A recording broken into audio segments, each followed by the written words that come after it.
اینجا نشستی کمیز هست نشستی؟ چی؟ میگم کمیز هست شلوارت شاکی نشه. مجید کمیز چیه؟ این تمیزه. تمیز که روش مشقامونو مینویسیم.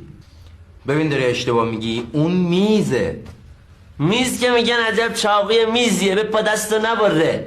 بابا اون تیزه. تیز که روی بخاری دست میزنه میگه دست نزن تیزه. اون جیزه. جیز که وقتی یه چیز زیادمون میره میگیم جیزه. اون چیزه. صابون چیزه از دستمون سر میخوره میفته. بابا اون لیزه. لیز که دونه‌های کوچیک میگن.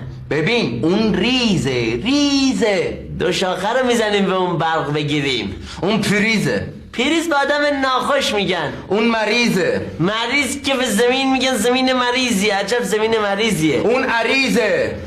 عریض که میگن آقای عریض با شما هستیم. شما که آقای عریض با شخصیتی. بابا اون عزیزه.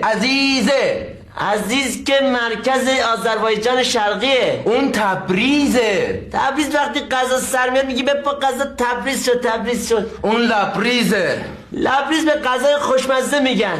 بابا اون لذیذه. لذیذه؟ بله عریضم، دلبندم، جانم، همه اینا رو اشتباه میگی. عریض من.